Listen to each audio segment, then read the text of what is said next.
Hello chess lovers, Suren here, and in this video I want to share with you another exciting attacking game played by the 8th world chess champion Mikhail Tal. In this game Tal's opponent is Icelandic chess player Freysteinn Thorbergsson, who won Icelandic chess championship in 1960. This game was played in 1964 at Reykjavik International. In this game Thorbergsson had white pieces and he opened up with d4, to which Tal answered with knight f6.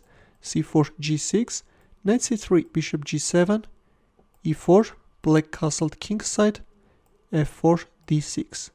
So we see King's Indian defense against which white applied 4 pawns attack. White is establishing a massive pawn center, but is doing it at the cost of falling behind in development. If black can undermine white's center successfully, then in some cases white can even find himself overexposed. Knight f3, c5. There we have it, already black is starting to bombard white's center. d5, and this time Tal undermined white's center with e6. Bishop e2, e takes d5, e takes d5. Tal managed to open up the e-file, and soon we will see that by doubling up his rooks on the e-file, Tal will organize a successful attack.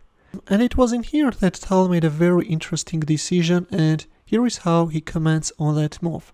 During this encounter, I remembered a game from the Latvia-Georgia match in which Rožlapa played in this variation b5 and convincingly defeated international master Chaikovskaia. So naturally there followed the move b7, b5.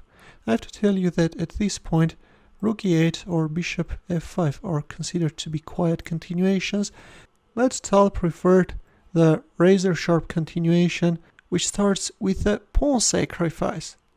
Now if c takes b5, then like in Bangkok Gambit, this time black can play a6. To b5, white answered with knight takes b5, and now let's see what is hidden behind this pawn sacrifice. Here comes knight e4. So by luring away the knight from c3 square, black managed to gain control over the center, put his knight on a very active square, and opened up the dark squared bishop's diagonal. Here white castled kingside, a6, knight a3. At this point, playing knight c3 and giving back the pawn is better. This is what Stockfish suggests, and in his analysis, Tal is also offering knight c3, but instead we see knight a3, after which white knight is finding itself out of the game. Rook a7. Tal writes, this also occurred in the Chaikovskaia Rožlapa game. Black finds a clear road to transfer his rook to the center. Bishop d3, rook e7, knight c2, rook f8, black doubled up his rooks, and now the second knight is coming to support this guy on e4. Knight e3, well at this point f5 is something which is worth of taking into consideration, also going for simplifications with several exchanges on e4 is good, but instead we see knight e3, knight df6, which allowed black to strengthen this knight, and now black is just doing great. Queen c2, knight h5, g3, bishop d4. Black is totally controlling the position and white pieces look somewhat paralyzed. Knight takes d4, c takes d4, knight g2, knight g5. A very nice way of proceeding with the attack. Tal is both emphasizing the vulnerability of this rook on e1 and also the light squares are vulnerable as well. Rook takes e7, knight h3 check. We first see this nice Zwischenzug and only then Tal recaptured on e7. By the way, at this point if you make a move like king h1, then black can recapture with the queen and then can transfer his knight to g4. And if rook e1, then anyways black has this knight g4 move. You can't accept the queen sacrifice because there is this mating threat. In the game we see king f1 and rook takes e7. Bishop d2, knight f6, the knight is coming to g4 square. Knight h4, and there comes knight g4. These knights are a real menace for white king. Already we have a hanging pawn on h2, which Thorbergsson protected with knight f3. But if you make a move like king g2, then this time queen e8 can be very unpleasant with rook e2 threat. If queen d1, then knight gf2, and if bishop c1 then rook e1. In all cases, black is winning. In the game, knight f3 was played, and there comes a very heavy blow by Tal, rook e3. The rook is untouchable because of this deadly fork. That's why white played king g2, protecting the knight, and queen e7. Still the rook is untouchable. Rook e1, and at this point you can pause the video and try to find Tal's next move. Well, that move is knight takes f4 check, a move which is simply blowing apart white's defense. G takes f4, rook takes e1, knight takes e1, and there comes queen h4.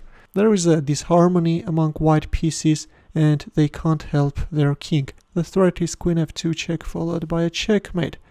Bishop c1. Well, if you make a move like bishop b4, then this time you are leaving this e3 square unprotected.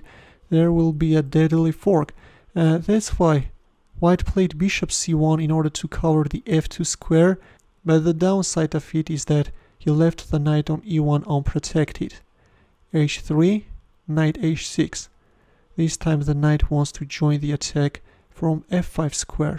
f5, white is opening up the dark squared bishop's diagonal in order to somehow activate it, but there is no way out.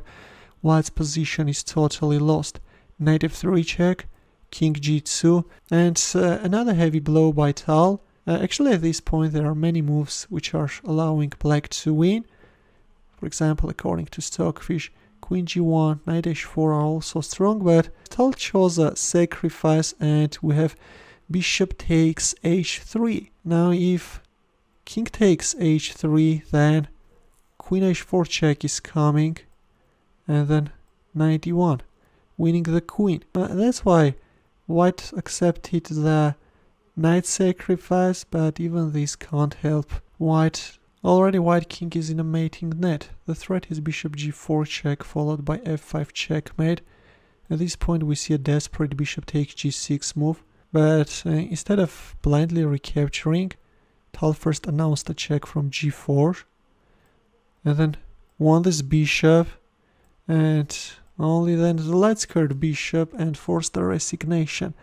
Black has an extra piece. Also this white king is in a mating net. There is no way out. That's why Thorbergsson resigned. Another very instructive attacking game by Tal. I liked very much how Tal relied on the weakness of the e-file, and also the way he was managing to find the most active squares for his knights was simply amazing.